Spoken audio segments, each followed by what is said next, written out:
Welcome back to Royals Weekly. I am your host, Marcus Mead, and joining me as always, he's never needed a mental breather for anything. My brother, Mike.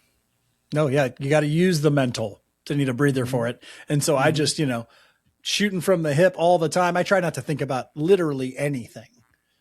Which is how most educators want to do it. That's like they tell you in school when you're becoming a teacher, hey, don't think about things. Just let it fly. Don't think it, just do it. Stay loose in there. Let it fly. Okay.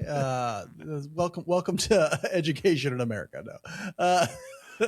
Anyway, Mike is not a representation of all teachers. We'll just say that. On this week's episode of Royals Weekly, a baseball podcast where we talk about the Kansas City Royals, we will be talking about the Kansas City Royals, whether you like it or not. We're going to talk about the putrid week that was from Royals baseball. I tried to, you can only come up with so many metaphors for how poorly they played this last week. And or just adverbs, like description words for this are, you're going to run out. Right. You're going to run out because how many times can you talk about a team soiling itself on the baseball field, honestly?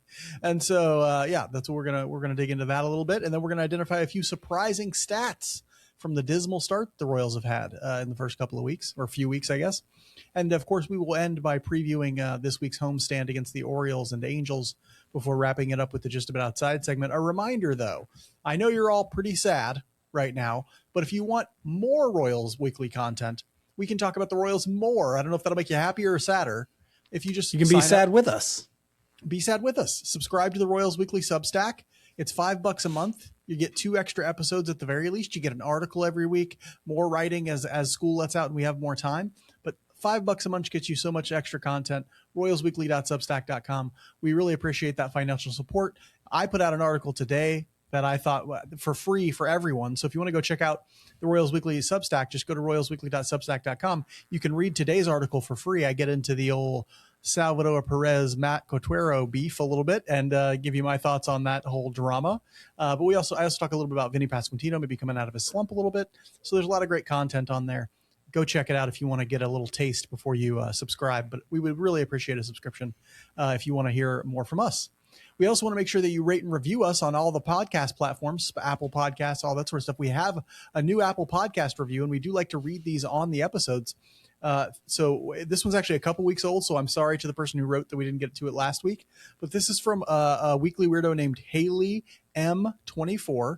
Okay, and the title of the review is very nice. It says, Best Royals Podcast. I agree. I think we are the best Royals podcast. Mike, what are your thoughts on that?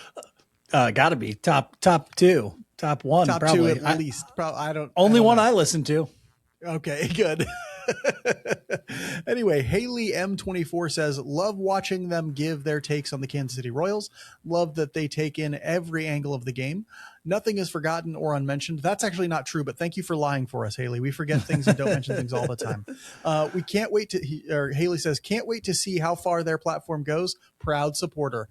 Thank you so much, Haley. We really appreciate it. That might be the nicest and most mature review we've got. That was so nice. Good, thank you so much, Haley. We really appreciate it. If you want to be awesome like Haley, go leave us an awesome review. If you want to be, if you can't leave us a review on Apple Podcasts, maybe you're a Samsung person or whatever, go ahead. Not Samsung. What am I thinking of? Android. Maybe you're an Android person.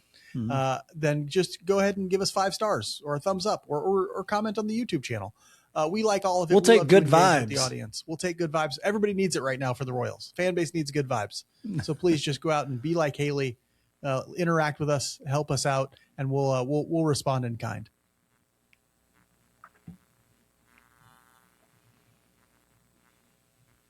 All right, here comes the part nobody really wants to do. We're going to review last week. And so we're going to talk about how things went for the Royals in a week that was one of the most depressing I think I've ever taken on as a Royals fan. Mike, any more depressing weeks than last week that you can remember?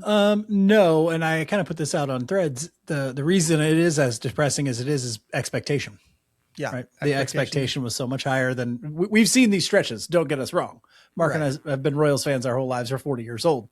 The early 2000s were not kind to this team, but nobody expected those teams to be good. We expected this one to be better. Yeah. Yeah. Let's start with a little roster news. There was actually some somewhat happy roster news. The Royals sent starting pitchers Stephen Kolek and Bailey Falter to on rehab assignments to AAA Omaha. So those two look like they may be ready to return to the major league team soon if they need to, if they're needed. Mike, what are your thoughts on the pitching depth getting a couple guys back for them?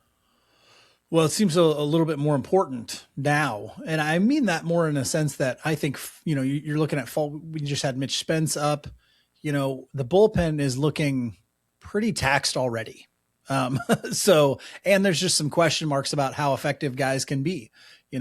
I thought Alex Lang would be a lot better than what we've seen so far, but that hasn't worked out great so far. John Schreiber's let it down a couple times. Like, it does seem like we're searching for somebody to be productive in that bullpen. Maybe Bailey Falter can be a positive add to that. I don't think Kolek's going to go into the pen, but we haven't seen a lot of great things from some of our starters too. There's been some shakiness to the starting rotation at times just recently. Now, by far, the only reason we won any games is that starting rotation. I don't want to bash them. Lugo's looked really good. Waka's looked really good most of the time. Reagan's has been meh. And, but overall, I've been happy with the starting rotation, but you never know. The depth is going to be needed at some point. Yeah, the rotation is the best unit on this team, but that's really not saying much right now. I mean, the bullpen has been very shaky, especially this last week. I mean, the bullpen, I think, blew at least 2 games in the last week that the Royals had leads going into the 8th inning or sometime late in the game. And so that's rough to see. And you think Falter, but they've also just had games where they just need innings from the bullpen. It's like Mitch Spence had to throw 4 innings the other day, and he was like a sacrificial lamb, basically. I mean, they could have used Falter today. Oh, they certainly could have used Falter today. Yeah, absolutely. Because you don't want to have to roll out better relievers to when you're down 7-0 like they were today. And so, they need those guys who are just going to eat innings for them. And Falter is definitely going to be a guy who fills that role. I won't be surprised when Mitch Spence, well, I guess Spence was already sent down, but I won't be surprised if somebody else gets sent down when Falter comes back, because remember, Falter has no options. So he's on a rehab assignment. They don't have to use an option for that. And so when his rehab time is up, he has to come back up, and he will come back up, and somebody who's in the bullpen will go back down. That's going to happen. Kolek might stay in AAA. He's got an option left, or a couple options left. And so he might just wait until they need him in the starting rotation. But, it wouldn't be shocking if he is needed at some point soon, because, as you said, Reagan's hasn't looked great. Noah Cameron got lit up in this Yankee series, although that was kind of a bad matchup for him in some ways. And so, but we'll see. You always need pitching depth. And so it's great to see both of those guys getting some rehab starts in and looking like they might be ready to return soon. Mike, speaking of guys being optioned, moving back and forth to Omaha, Mitch Spence was optioned to AAA along with Tyler Tolbert, AAA Omaha, with Mason Black, the relief pitcher who we saw in spring training, who did quite well, and Elias Diaz, who is a very veteran catcher, being called up. Very what veteran. Are your thoughts? Yes, he's a veteran plus. A super veteran. He's a super veteran. Being called up, it's so wild because he's 35, and you talk about a guy, hey, call up. Yeah. But what are your thoughts on adding Mason Black and Elias Diaz? I mean, I get Mason Black. I'm excited to see him. It was fun to watch him throw today. I like the power changeup kind of thing that he throws. That's maybe my favorite of his pitches, the sinker as well. But can you explain the Diaz move to me? I honestly don't get it. We saw him get thrown out today at home, which was we also saw how embarrassed was he for an offense that can't do jack crap. And so that's true. But I just want to know what was going through his mind when he saw the third base coach waving him home. Was he like bouncing in his head? Do you know who's running the bases, guy? Do they not know who I am? Runs were down by? Like, what's the point of run? Like, why? What is this one? He got thrown out by 5 steps. He was very easily out. I don't get that. I don't get them bringing him up like third catcher. I guess is it just because he's hit some? No, he hasn't hit any down in AAA. No, he's got like an OPS just over 500 down in AAA. Q said something about Salvi's hip acting up or something. So maybe they're hoping that Salvi plays a little less behind the plate. I'm not wondering if they're not starting to think, hey, we need to start resting Salvi behind the plate so we can get some more offensive production out of him. Like, I think they might be sort of leaning into that theory, which has been a theory going back to last season where we sort of talked about, hey, he can't be catching all the time. He needs real days off. He needs to, DH more primarily, like it can't be Salvador Perez catches 80% of the games anymore if you want his bat to be productive in the middle of the lineup.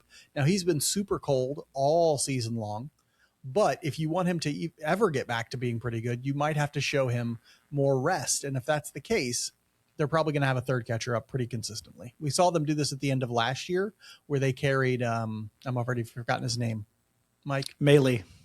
Yeah, Luke Maley for like the last month of the season or something like that, while they had Carter Jensen up and Salvador Perez and stuff like that. And, it makes sense to some degree, right? Because Carter Jensen is going to play every day, basically.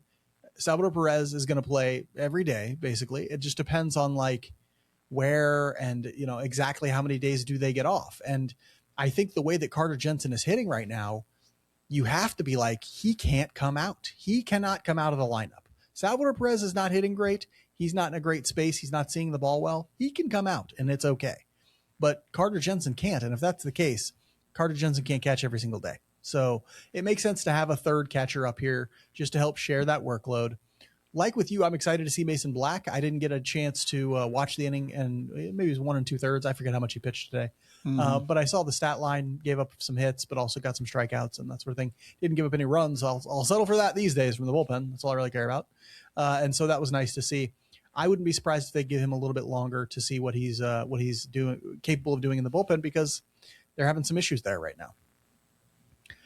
Mike, as I've mentioned previously, I'm struggling to come up with some metaphors disgusting enough to describe what took place on the field for the Royals last week.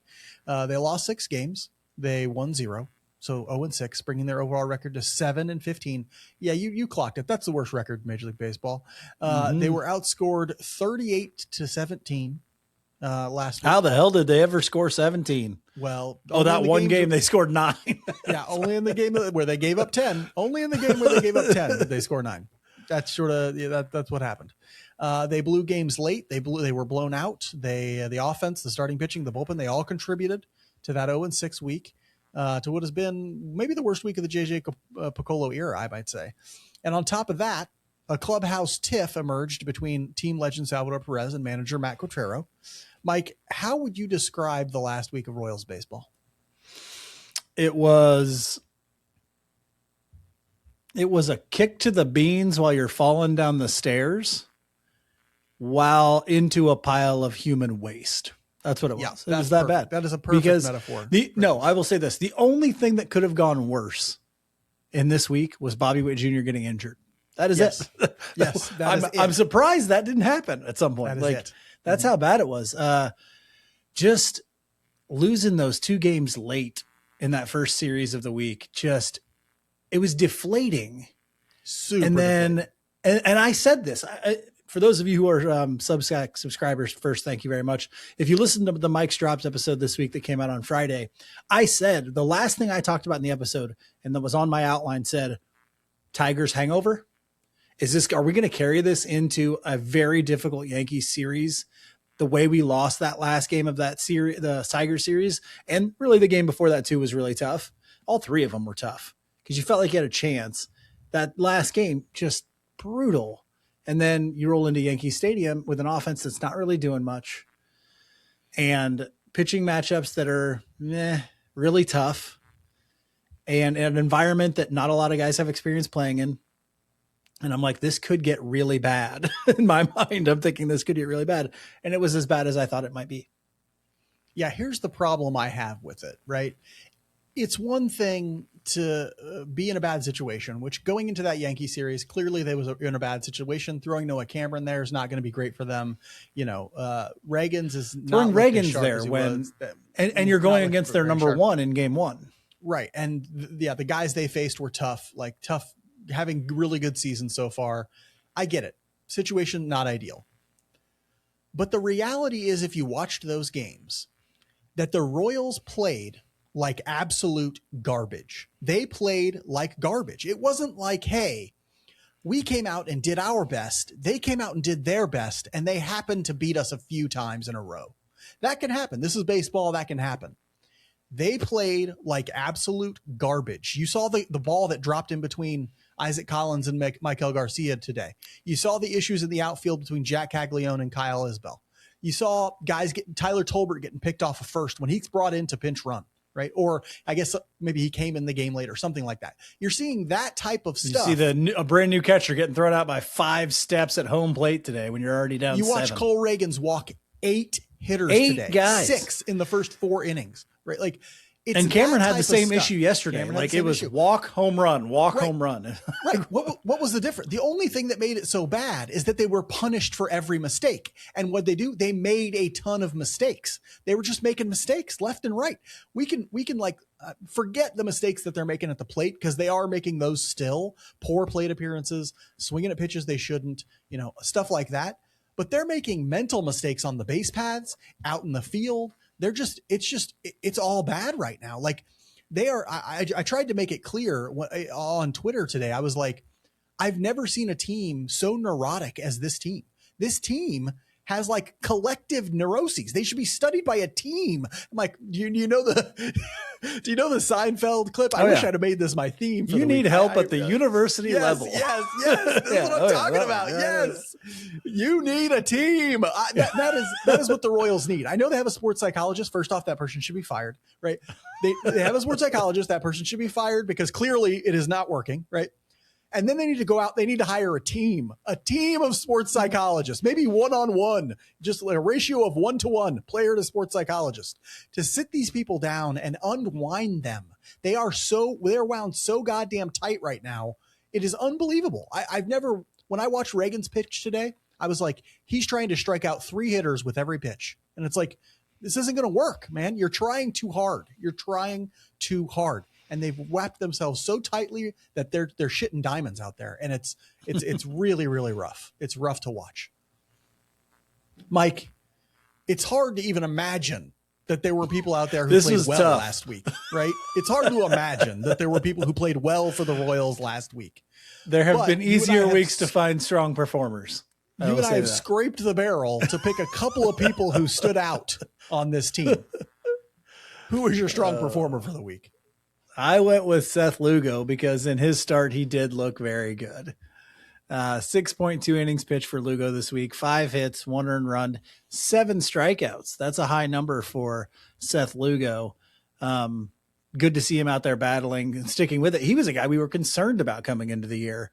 And, he's done very well. It's Cole Reagans who seemingly can't throw strikes and hangs breaking balls right in the middle of the zone to the best home run hitters in the game. So yeah. Seth Lugo though. Yay. Props, pops. You still got it. Still got that live arm. Yeah. Well, Lugo, you love to see him go out. It seems reliable. He's just going out giving you a regular, reliable starts. Him and Waka are our everything right now. Right now they're everything. And what's just absolutely freaking maddening is they go out, they keep the team in it. They give up 1 run. The bullpen gives up 1 more and they lose. That's how it ends up working, right? Like Lugo will give up a run. The Royals will score 1 run.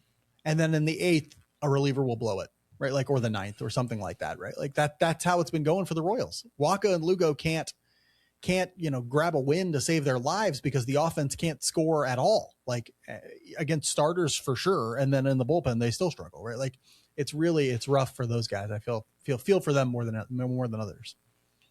I found a strong performer on the hitting side. There was one player with a significant number of plate appearances who had an OPS over 800 last week. Just one in a week. Just one. Okay.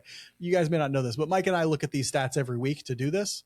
Every week there are typically a couple of players, even when the offense is struggling with OPSs over 800. There was just one this week, and that was Jack Caglione. He went 6 for 15, 1 triple, 1 walk, 4 strikeouts. Starting to look a little more comfortable with that approach at the plate, and as a result, he's maybe triggering a little earlier and getting a little more power outcomes. And I like to see that. It might be straightening out his launch angle just a little, or his attack angle just a little bit, and getting him to hit the ball into the gaps with some power. We saw him put a charge into that triple. Yeah, and that's great nice to see. How many home runs is he at now? He's still got 0 home runs. Still has 0. 70 grade power coming out of 70 college. grade power. Hits the ball really hard. Hits it on the ground too much. And frankly, his issue, if somebody asked me, why doesn't Jack Caglione have any home runs so far? I would say it's because it's taking him a split second longer to diagnose and decide to swing. As a result, he's not getting out in front of the ball and he's not pulling it to right field, right? He has great power and can hit it out to the opposite field, but his best chance to hit it out will always be to right field. And he's not triggering early enough to do that right now. And when he is triggering early enough, he's fouling it off or something like that. He's just not cleanly hitting it and getting it out. But usually the success he had last week is the type of thing that precedes, okay, now I'm locked in and I'm turning on balls and I feel confident and all that sort of stuff. Hard when the psychology of the team is absolutely in the toilet. You know what? It's not even in the toilet. It's actually in the sewer. It's already gone down and it's absolutely swimming in a river of shit right now. But hopefully he can stay confident. Hopefully he can get locked in because this team needs offense worse, like a man dying of dehydration in the desert. So, Mike, here's the hard thing for this week. You think it was hard to find a strong performer. Hard to pick a weak performer, honestly. You know, the field was competitive. Yeah. It was competitive out there. Not unlike the baseball, the field of weak performers was competitive. Mike, who was your weak performer for the week? I had to go with Noah Cameron, friend of the show. Noah Cameron, 4 innings pitched, 7 hits, 7 runs, only 5 earned runs. Did get an error that cost him in there. That was the Isbell Caglione running into each other. Was that? I think that was that one. That is correct. Yeah, I think so. Yeah, unbelievable. 3 home runs given up in that one start at Yankee Stadium, 2 walks and 3 strikeouts. Said it on the Mike Strap episode as well here. I said, man, this one scares me. Noah Cameron could get shelled in this game, but I did not think it would be from the lefties. Every lefty on that team hit one out against him. It was insane. I mean, I thought, oh, okay, well, you got right-handed Aaron Judge and Giancarlo Stanton. It's like, okay, those guys could have big days. Nope. Cody Bellinger. Boom. Ben Rice. Ben Rice. He is a good player, man. He's good, and he's on a heater. Mm-hmm. And, yeah, anything thrown on the inner third to him is leaving the ballpark right now. So, yeah, so that Noah Cameron, I think he'll be, have he'll have better places to play than Yankee Stadium where he will perform better, but that's not the place for him. Well, last week, Yankee Stadium and Comerica, I think that's where the Tigers play, was not the place for Maikel Garcia. He did not have a wonderful week last week, and which is weird because the Royals offense has been absolute dog crap, but he's been the one who sort of has been a little bit, maybe the most steady offensive performer for them, getting on base some, not like lighting the world on fire, but doing his frustrated, job, getting on base. And he's frustrated. The whole team is frustrated. What are we talking about? Like everybody's frustrated. The fan base is frustrated. Everybody's frustrated. I've moved from frustrated to full on pissed. And so, that's where I'm at personally. But Maikel Garcia, frustrated, had a rough week last week. 3 for 24, 1 double, 1 walk, 7 strikeouts. Saw it today. He ABS challenged 2 pitches in a row, won the first one, lost the second one, and ended up that cost the Royals their last challenge, and so they couldn't challenge after the 3rd inning. It was just not a good week for Maikel. He obviously had that defensive miscue with Isaac Collins as well. It was rough. It was not good for him. I don't worry about Garcia because he has an approach that will just allow him to stay pretty steady. I think he'll get back on it, but when things are going poorly, it's guys like him who have to kind of pull the team out, and it's not helping that he's also now. It's more like the team sucking him in, like he's in quicksand or something. Mike, a lot of room for some dark themes this week, and you and I have both gone pretty darkness. In fact, I believe darkness appears in both of the themes we're going with. The word darkness literally appears in both of them. Yep. Mike, what do you got for a theme? Second week? Word in mine, first in yours. We didn't want to confuse anybody. That I didn't consider you need a team. I really wanted that one now, but I won't change it. I'll leave it what I have. Yeah, that would be a fantastic one. If you could actually do that monologue, it is a fantastic one. I went with one that we've actually done before on this show, but I think it's always a great, at this point, it's essentially a meme for bad times. And that is, Hello Darkness, My Old Friend by the great Simon & Garfunkel. So I'm going to go ahead and sing it for you just because it's a classic. We need Hello song in our Darkness, life. My old friend. I've come to talk with you again. Now, I would love to say that's the version of this song this is, but the Royals are so bad. This is that crappy remake that they put in commercials or like TV premieres that some crappy like quasi metal band redid later on. That's how bad the Royals have been. They don't even get the good Simon and Garfunkel version. They get the dog crap one. Yeah, that makes total sense to me, and it is really hello darkness, my old friend, for a fan base that has been through this too many times. I'm going to go with another darkness related theme for this week, but it's a lot harder and a lot more pissed off. If you've ever heard the Metallica song "One" by Metallica, it's a song essentially about a soldier who's been maimed by war, and as a result, he can't see, he has no arms or legs. He's in rough shape. I'm going to sing it too, but I'm going to scream it the way James Hetfield No. Metallica does. Oh yeah, why not? Why not? You've done this to him, Royals. You've done this. This is your fault, Royals. It's your fault. Ready?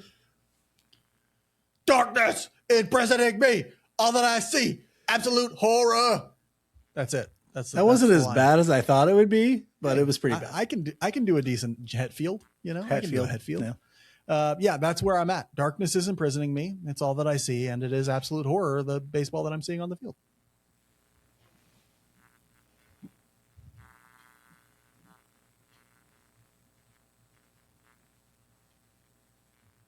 Royals Weekly is brought to you by Eric Oxher of West USA Realty. Word's spreading about the hottest realtor in the Phoenix area. This kid's got the know-how. He's got the drive. He's got the thoughtful care to help you secure your dream retirement home. And let's face it, Phoenix is a dream. Sun, golf, baseball.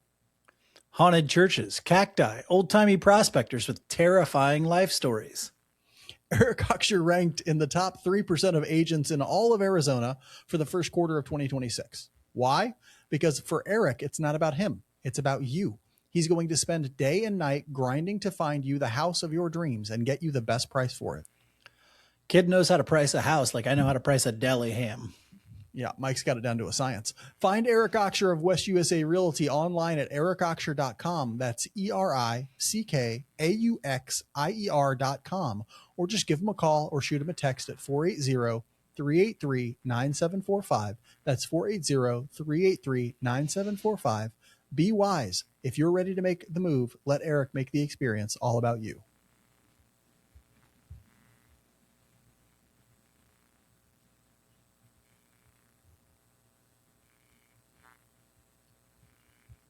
It's fair to say that not a lot of people expected the Royals to start as they have. Many were picking them to compete for the AL Central, which now seems laughable.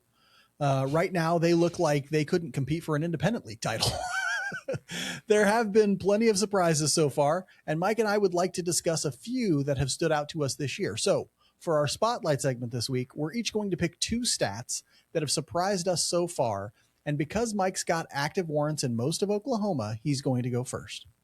So true. Johnny Law will never get me in the old Sooner State. Hey, quick question for you. Who wins in a 3-game series? The Savannah Bananas or the Kansas City Royals? Savannah Bananas, obviously. I don't care if they're playing banana ball rules or MLB. It doesn't matter. You know what's funny to me? It just dawned on me. We made it all the way through the first segment, and we didn't talk about the tiff between Salvi and Quintero. Do you want to dig into it real quick before we start this, or do you want to just let I that don't go? care. Okay, it doesn't really bother me that much.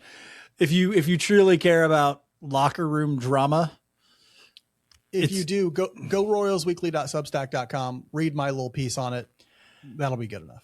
And it's not like I don't think it means much in the grand scheme of things. I don't either. If 3 straight wins and nobody will be talking about that. Yeah. So I'm going to talk to you about my first stat. 3 straight wins first. I mean, come on. Yeah. I'm going to talk to you about the stat that surprises me, because I'm going to give you, this is maybe a little bit of hope, I guess, in a sense. You and I've been talking about these, but we haven't really dove into what they are or what it means. So the first stat I'm going to give you that surprises me is 9.8%, which is the team barrel rate. Okay. For an offense that is 28th in runs scored in MLB, they actually have a barrel rate that is 1.4% higher than Major League average. Explain to the audience what a barrel is, Mike. A barrel is when you hit a ball at, I can't remember what it is, 95 plus? 95, I believe. The 95 plus miles per hour for an exit barrel, velocity. It might be 98. 98? I can't remember. It's 95 or 98 miles per hour plus on the exit velocity with a certain launch angle, kind of the ideal launch angle range. And that gets you 1 barrel. Okay. If you've done 98. And so they do that 9.8% of the time, which is 1.4% higher than Major League average. So you would think if you're hitting the ball with a great launch angle more than average, you wouldn't have the 28th most runs in Major League Baseball. So that's why that's surprising to me.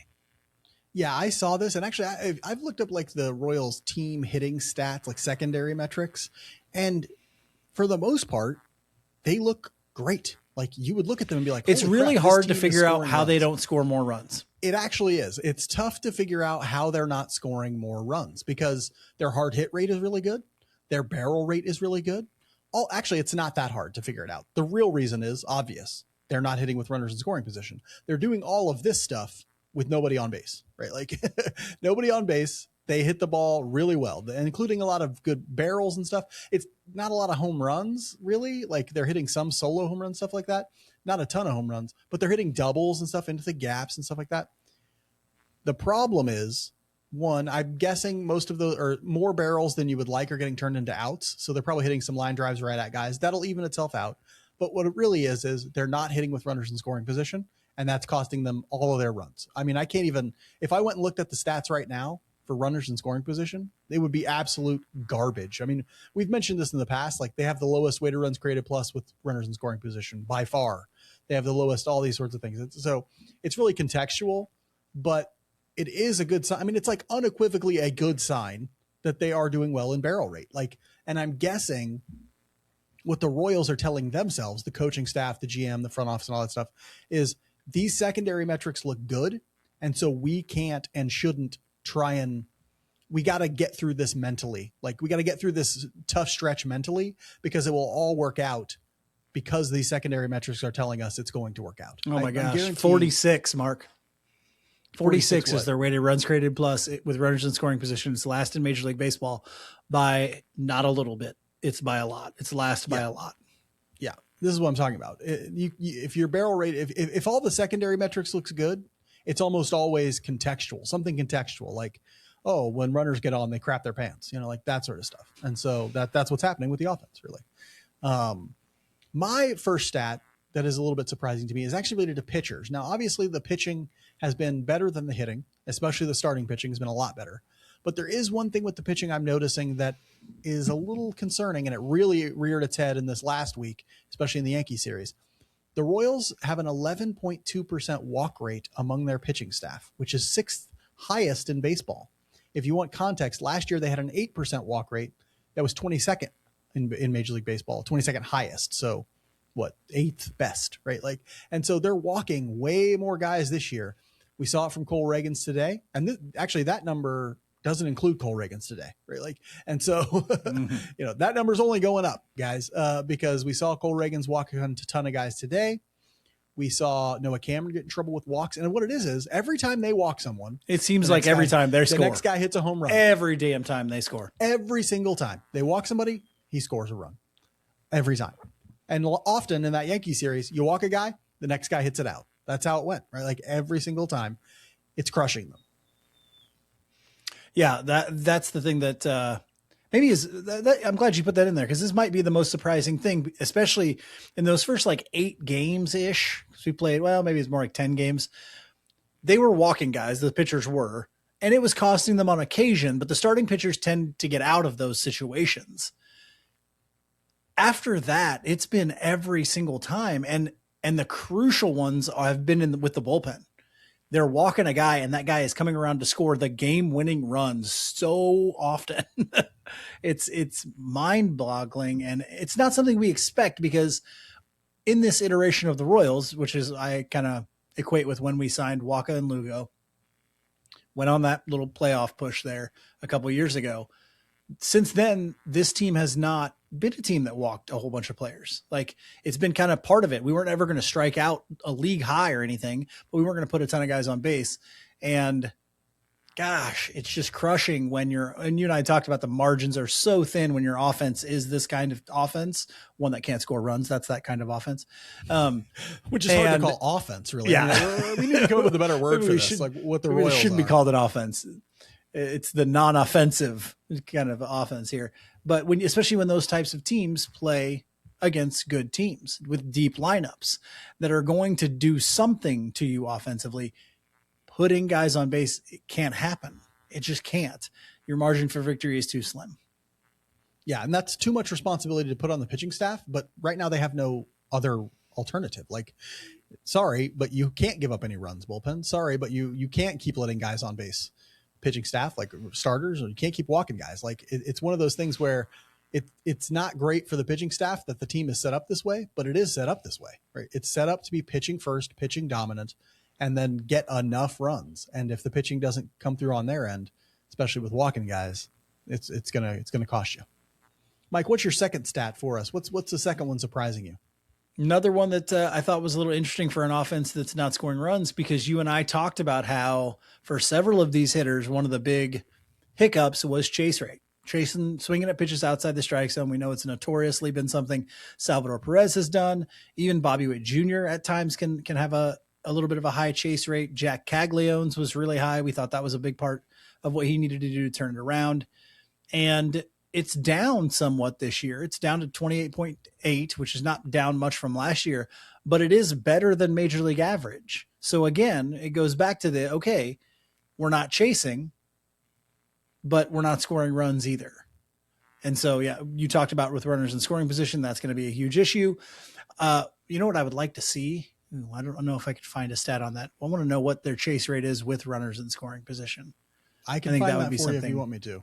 I think that would be something interesting to see. But interestingly, I do want to mention that you look for that real quick, because I want to mention something about this. A reminder that just because you're not chasing doesn't mean you're not swinging at pitches you shouldn't, or you are swinging at pitches you should. Do you know what I'm saying? Like, and so what the Royals will sometimes do, and they will not chase, but they'll swing at a pitch that they shouldn't in a count that they shouldn't swing at it. So let's say the Royals are 0-0. The Royals are notorious for this.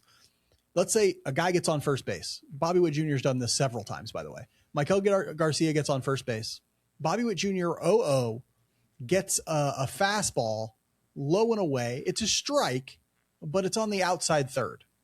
He swings on it, hits it real hard right at the shortstop, right? And it's like, okay, that's a double play. And so they do that a lot, right? Like they ground into double plays, not too much really, but like they swing at pitches that the pitcher wants them to swing at, because they know that it's going to induce a type of contact that they want. It's going to induce a ground ball. It's going to induce a fly ball. It's going to induce an infield fly ball. Like they're pitches where the outcomes are good for the pitcher, especially in the counts that they're in. And so, yes, the chase rate is down, and that's good. And a big part of that is Jack's chase rate is down significantly, almost 10 points, right? But there's another step beyond that is a better approach, that are better swing decisions that really help you become a more successful offense. Did you find that stat? No, couldn't find it. Okay. We'll find it at some point and get it to you. But we'll see. I want to give you my second stat first. And interestingly, it is about the pitching. So we have two about the hitting, two about the pitching. And I don't know why, but this is probably generated by the experience they just had in New York. The Royals pitching staff has a 12% home run per fly ball rate, meaning 12% of the fly balls that are hit are home runs against the Royals. That is ninth worst in Major League Baseball, right? Last year, they had a 10.7% home run per fly ball rate, which was 26th worst or fourth best.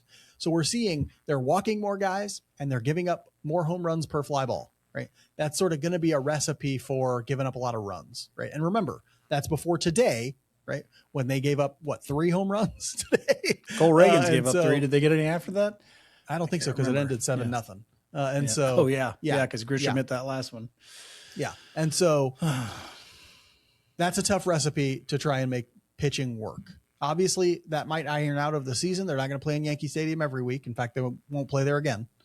But one of the sort of ways to understand why the pitching sort of has had maybe a little rougher time than we thought they might this year. Yeah, and something to think, we should expect this number to go up a little bit, because they did bring the fences in at Kauffman. And so you do expect there to be a little bit more home runs per fly ball. But yeah, they've been playing in, they played in Milwaukee. That's not a huge park, Yankee Stadium with guys who, and that's the thing.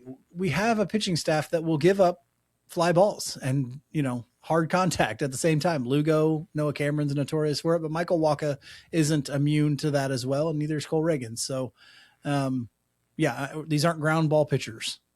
They need an offense that's going to score some runs. They need to stop putting guys on base. They need to make those home runs solo home runs. Yeah.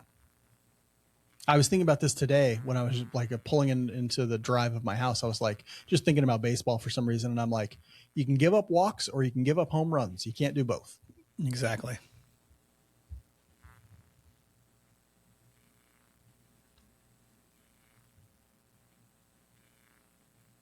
Mike, what household chores do you refuse to do yourself? Window cleaning, pressure washing, and most importantly, gutter cleaning. And why is that? You ever have a dream where you were so sure was real? I did, and it involved a gutter pushing me off of a ladder. That's very Morpheus type stuff. Spitting on me. If you're wise like Mike, reach out to the professionals at Window Wolf for all your window cleaning, gutter cleaning, and pressure washing needs. Window Wolf is a locally operated small business with all the professional know-how to keep your feet on the ground and your house or business shining bright. I've known the owner of Window Wolf for years, and I can tell you there's no one more reliable for high-quality service. Plus, Window Wolf is revolutionizing home maintenance with their new instant price calculator, which gives you a free quote without a home visit or entering a bunch of your own personal information. Window Wolf is making the process easy and the price affordable. And for a limited time only, you can get 50% off when you book using their instant price calculator. Just visit windowwolf.com. That's windowwolf.com and use the code Royals50. That's Royals50, no spaces, when using the instant price calculator and save big bucks on quality service. Get the Window Wolf crew out here to do this crap for me, and then I can spend more time doing my passion, sleeping in various forms of dress. Yes. Be smart. Let the pack handle your pains with Window Wolf.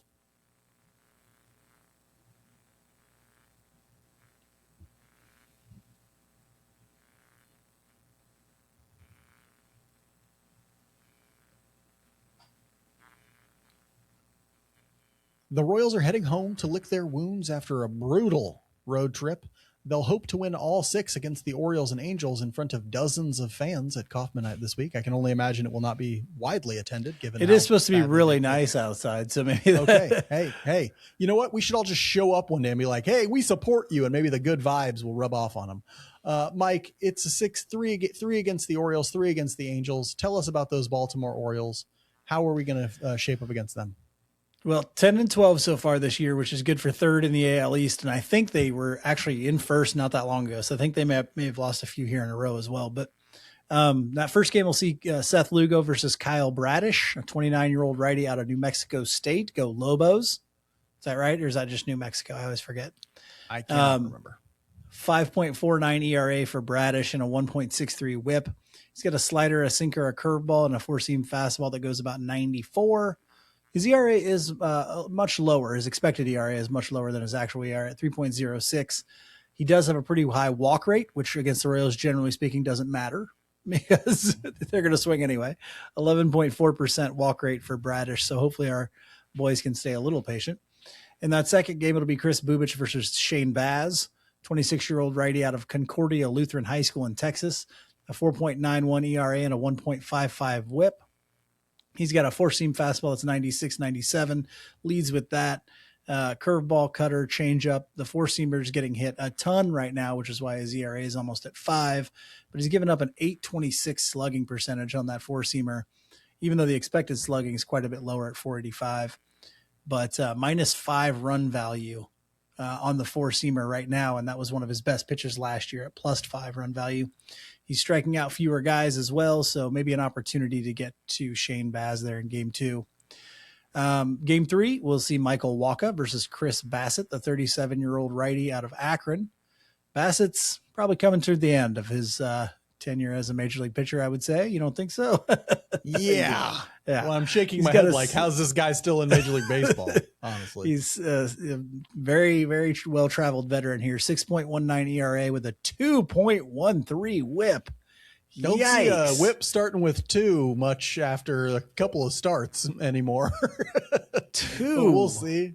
We'll see. 0.13. Look if you at don't know what that means. Keep that reading, means Mike. He's It giving gets up weirder. over a walk and a hit per inning pitched. He's letting two guys plus reading. on an inning. Gets weirder. He's got a 91 to 92 mile per hour sinker, a curveball, a cutter, a four seamer, a sweeper, and a changeup. Must need so many pitches because they ain't none of them working. Exactly. He's given up 17 hits and 7 walks in 11.2 innings pitched. He's striking out just 8.4% of hitters and walking over 13. That is bad. You're walking more guys than you strike out. How is that a thing? That's crazy. That's not good, Chris Bassett. Hey, keep cashing them checks. I've never seen a strikeout rate that low, honestly. Not from a reliever, not from a starter. I've never seen anything under 10. You got to go back to the 1980s to see one that low. It just doesn't happen. Anyway, I'm talking about the Angels. They're coming to town after they'll get a day off. The Royals get a day off in the middle of the week this next week. And then the Angels come to town. They're 11-12. That's third in the AL West. Offense is doing quite well this year, led by a healthy Mike Trout. And so they got a 112 weighted runs created plus. You missed the other guy. The other legend who's leading their. I'll bring him up in a second. They have a 112 weighted runs created plus as a team. That's fifth in Major League Baseball. Mike Trout is leading them with a 171. Another guy who's tied with Mike Trout and leading them, Adam Frazier. Royals legend. Adam Frazier has a 171 rated runs created plus. He only played 14 games. He's not playing every day for him, but he's doing quite well so far. Also getting great seasons so far out of Oswaldo Perez at a 142 weighted runs created plus and Zach Neto at a 138. But really, the lineup's pretty deep so far for them. We'll see if all of them keep performing at such a high level. But right now, they're swinging the bat pretty well for the Los Angeles Angels. The pitching staff, not nearly as good. They have a 4.17 ERA as a staff. That's 18th in Major League Baseball. But they are getting an amazing season out of Jose Soriano, 27-year-old righty. I had to go look up his Baseball Savant page when I saw that he has an ERA of 0.28. He has done very well so far. He is really dominant. Let's hope we miss him. Then they got a guy named, I'm going to mispronounce this one, Mike, how would you count? Kokonowicz? Kokonowitz? Kokonowitz? Yes. Kokanowitz. We're going to call it Kokanowitz. Jack Kokanowitz has a 3.47 ERA, and then Reed Detmers has a 3.57. So their starting staff has a few good starters. It kind of falls off after that. We'll see which starters we end up facing when they come to town. Let's hope it's their absolute worst ones.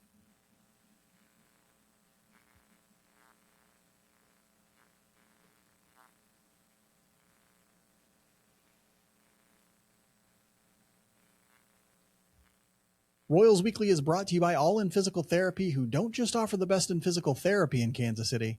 They also offer the best in summer speed and conditioning programs for youth athletes who want to make big gains this summer. I'm not a Hall of Fame coach, but something tells me being faster might be a key element of this whole, sports thing. I think that's important. If your child is interested in getting the most out of their athleticism, check out videos of All In summer speed and conditioning programs on their Instagram feed. They're always posting very interesting stuff that they're doing with the athletes. And of course, All In also offers the best in physical therapy for post-surgery or athletic injury patients. They offer a personalized one-on-one experience to meet your specific therapy goals. Forget the group therapy at those other places. You'll end up with a bunch of cultists and loud talkers. You don't want those people. I don't want to be partnered with somebody. Get out of here. Learn more about how All In Physical Therapy can get your body on track at allin-pt.com. That's allin-pt.com. Or give these very nice people a call at 816-427-5300. That's 816-427-5300. Tell your doctor you want to do your physical therapy at All In Physical Therapy. Your recovery goals are their number one priority.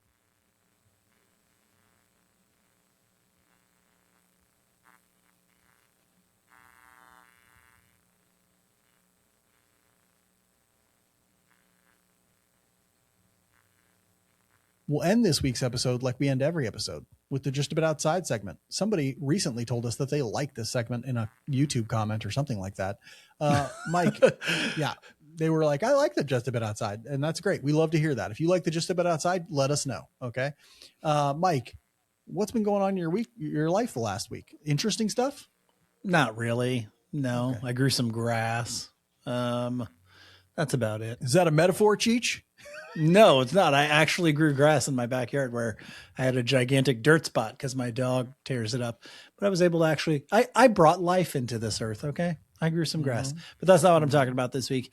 We were at a friend's house today and kind of had a discussion because I saw somebody today at Costco and I was like, there's a difference between you and me. And we call this more of a goal setting, an aspirational, just a bit outside. I noticed this woman shopping at Costco. She was actually in front of me checking out. And I looked at her cart. Headline, Mike creeps on woman at Costco. Got it.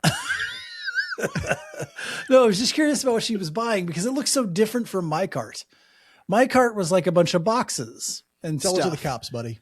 And she had like ingredients for food, like eggs and flour and spices and all. And I realized there's really a very big difference between people who buy ingredients and people who buy food. I buy food, okay? Like stuff that like, okay, you cook this thing and that's your dinner. Like that's it. Okay. People like your partner and others who like to cook and probably eat much healthier than I do. They buy ingredients and then make things out of those ingredients. Sometimes they'll even mix it up and be like, oh, I'm deciding to make this thing tonight. I already know I have the ingredients for that. I desperately want to be somebody who buys ingredients and cooks my food that way, where there's like variety and there's, you know, all these different things, unique flavors and all that sort of stuff. And maybe you change something up here or there. But there's just so many barriers to that. Like time is such a huge barrier to that. And then also like the tastes of my family. I have a 4-year-old. Will he eat that stuff? Will my wife eat it? She's super picky. And so it's like, man, I'm super jealous of these people who get to buy like ingredients and then have the time. And nobody ever taught me how to do any of this either. So, you know, our mom cooked and, you know, I learned a lot cooking from her, but her style of cooking wasn't really like that either. So, you know, like cooking, it was cooking food as well. Like that's what yeah, it was more like cooking food, you know, because she didn't have any time. I mean, like, yeah, none. She had less than you have. Yeah, very much so, less than I have. And like the only time she busted out, like, oh, where she do things different or like followed like a recipe of stuff was baking. She did some of that stuff, but yeah, I want to be that. That's my goal. It's aspirational, just a bit outside goal.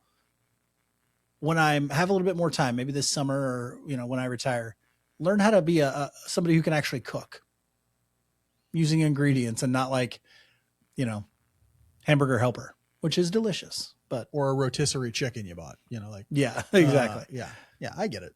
I get it. Riggs often says we're an ingredient household. And I'm like, you are, I guess. Yeah. I don't know about we. We's doing some heavy lifting there. Yeah. We likes pizza rolls. Yeah. We wants a fruit roll up. Yeah, that's a wonderful aspiration. I hope you get there. I'm talking about something that I was like obsessed with to start the week. For like the whole week, I've been reading about this thing that happened. If you don't know, if you don't pay any attention to what's going on in the rest of the world, on Sunday of last week, and it really started to get reported, I think on Monday of this week, there was an election in Hungary, right? If you don't know anything about Hungary, makes sense. Why would you? But Hungary has been ruled by the same person and the same party for basically the last 16 years, a guy named Viktor Orban. And he used the power of the government to essentially rig all the media, do a whole bunch of corrupt stuff, and ensure that his party would basically stay in power for a very long time. And it's been in power for 16 years, right? And it's very hard for other parties to win or other politicians because they're not allowed on state-sponsored media. You know, there's just a bunch of different reasons, right? Redrawing of lines, things like that. Ton of gerrymandering, ton of electoral like complications that make it difficult for some people to vote and stuff like that. But after 16 years of that type of autocratic rule, a man named Peter Magyar, or I think it's pronounced differently if you know how to pronounce things. If you know how to speak Hungarian. Not just Hungarian. It's like Petar Magyar or something like that. Magyar. But anyway, he won in a landslide in this most recent Hungarian election. In fact, he won such a huge majority that he will have the power, more than 2/3 majority, to change the Hungarian constitution to undo a lot of what Viktor Orban did to sort of rig the electoral system, control the media, and provide huge handouts to his own family, himself, and all this sort of stuff. That's a wonderful thing. right? That is a wonderful thing, because if you're looking for hope in a world of like stuff that is like not very hopeful, I feel like one of the reasons I was so obsessed with this election and reading about it and all that sort of stuff was that I was looking to see, can this sort of thing be undone? Right? Like, can it be undone when an authoritarian starts to take over and change things? I really want it to be true that it can be, right? And also, Orban was sort of a model for authoritarians across the world. They all loved him. They all went in and tried to prop him up. Like Vladimir Putin was propping him up and sort of helping him do various things, like some of the corrupt elements, but also just like offering him support and economic support and all that sort of stuff. And then, of course, our own administration went over and campaigned for him as well. J.D. Vance, Vice President of the United States, went over and campaigned for Viktor Orban. And yet they lost, right? And that his party and him lost huge, because the Hungarian people just decided, yes, what we see with our eyes and hear with our ears is true. We see the corruption. We see the attempting to rig the system against everyone else. We see you trying to stifle democracy here, and we don't want it. We want freedom. And they chose it by going out and voting in huge numbers. And it was just really inspiring to see. A great element of relief, I think, came across many people as we sort of started to worry that authoritarianism was taking so much control of Western Europe, Central Europe as well, and then maybe even creeping further west into the United States. It's wonderful to see that, if you organize and if you go out, and the way the guy did it, the way this new prime minister did it, he went like door to door in villages all across Hungary. And it's easier to do in a country of 10 million people, but like he just went out and like literally did the work. And it's great to see that can still have a huge impact and can cause enormous change for a country. So I'm very happy to see that. That's what, if you haven't read about it, go read about it. It's very interesting. But if you're at all feeling somewhat down or lacking hope that change is possible, go read about it, because I tell you, it is possible. We just have to make it happen. That's all I have. And that can apply for the Royals too. Royals, go read about the Hungarian election. Get a little hope in your life. Don't feel that much. Don't feel hope in your life. We need it. We need that hope, right? Hope is a dangerous thing, or whatever, whatever Red says, we need hope. All right. We'll be back to talk about the Royals again next week, no matter how poorly they do or well, either way. We're going to be back again next week. Make sure you're subscribing, royalsweekly.substack.com, if you want to hear more from us. We'll see you again next Monday. Until then, be good to each other. And go Royals.